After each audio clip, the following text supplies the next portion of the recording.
And the winner for steamiest sex scene goes to Disobedience. Honestly, did not see that one coming.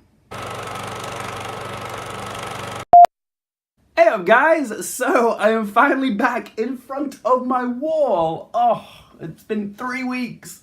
God, I've missed you, girl. Did you miss me? 2 weeks in Venice, 1 week in Tel Aviv, and now I'm finally back in London, in front of the wall. And yeah, the first review I'm going to give to you guys is the latest film from Sebastian Lillo, who you guys might recognize as the director of A Fantastic Woman. His newest film is called Disobedience and explores the rediscovered love between two Jewish women who are called Ronit and Esti, who are played by Rachel Weisz and Rachel McAdams.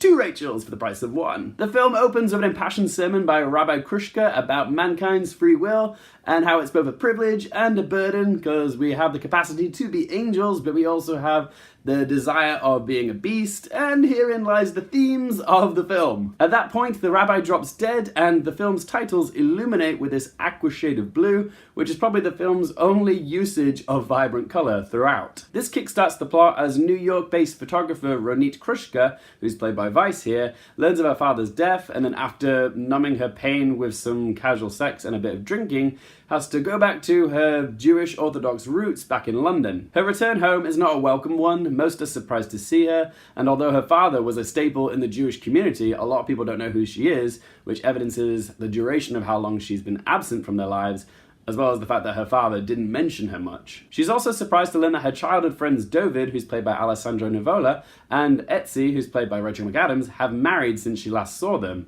which is a little bit strange because she and Etzi had a romantic entanglement as teenagers. And what follows is an authentic exploration of love, grief, longing, and repression from the points of view of Ronit, Esti, and David. Based off the novel by Naomi Alderman and handled with great care and sensitivity by Lillo, Disobedience is a quiet but powerful drama about a lesbian romance between two women from a Jewish Orthodox background. Ronit is estranged from her family, her father didn't even mention her in his will, and her views on the Jewish faith upset those around her. She refers to marriage as an institutional obligation, and she very much feels out of place in the community that she grew up in. And you can see this come through quite subtly in the costume department, like the scenes where Ronit is with her estranged family. Her clothes just feel a little bit New York, a bit more fashionable, a bit more trendy, and it comes through that she is the black sheep of the family. And Esti is probably the most repressed character in this film because, unlike Ronit,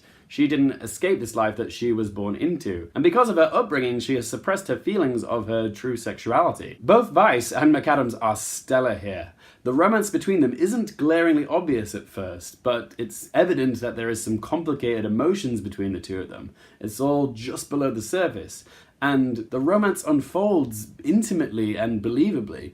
Both the Rachels shine here. Alessandro Nivola also deserves praise here. Many would expect his character to be the antagonist of this film, but he's not. He's kind and he's calm and compassionate. Much like the two leading ladies, he struggles with his own conflicting feelings of what his religion and his community needs him to be, as well as understanding his wife's desires. There's a rather touching moment towards the end of this film between all three of them, which just for a moment allows the characters to come up for air, and I just found it very effective. This film also has one of the most beautifully executed sex scenes I have ever seen. Lillo takes his time with this scene, but he crafts it in a way that is raw and passionate, but not gratuitous. A lot of people will inevitably compare this to the sex scene from Blue is the Warmest Color, but the difference between that and this is that this isn't about the male gaze.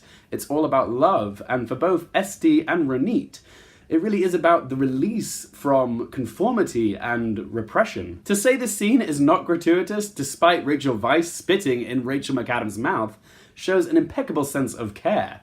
I was deeply touched by this scene because it's handled honestly and I could really feel the intimacy and the connection. To sum up guys, Disobedience really spoke to me. As an openly gay man who was raised in a Catholic household, I too understand the internal struggle of trying to understand who you are whilst being raised in a religion that teaches you that being attracted to the same sex is wrong. I really felt a connection with these characters, particularly Rachel McAdams' Esti. I really felt her conflict and repression, and even though she is a woman in a Jewish Orthodox religion, which is completely different to mine, the internal clash is universal. I really like that even though this film is about religion, that it wasn't too preachy. It didn't hammer any ethos down your throat saying, oh, it's wrong to be gay. This film is an introspective character study about religious and cultural expectations clashing with our own personal identities, and it's executed with tactful grace. As far as negatives go for this film, the only thing that I could really think of is that some of the scenes don't feel completely necessary. Like, there's a scene where Etsy follows Ronit down a street, and at first I thought this was to sort of set up the fact that she was infatuated with her. But it just builds to nothing. It's just this daft little exchange over the fact that Ronit purchased a From wig, and the whole bit before it was kind of pointless. So it kind of makes the film feel a little bit disjointed in places. Right, shall we ask those 3 questions? Would I watch this again? I really enjoyed this film, guys. I found it very moving, and it's spearheaded by sublime performances and excellent direction. It's not a film that I will be rushing to watch again, but I definitely wouldn't mind watching again at some point. Would I recommend it for you guys?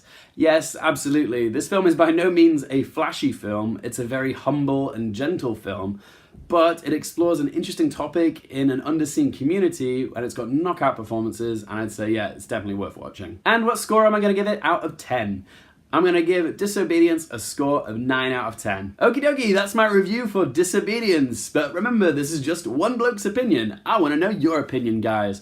What did you think of Disobedience? Love it? Hate it?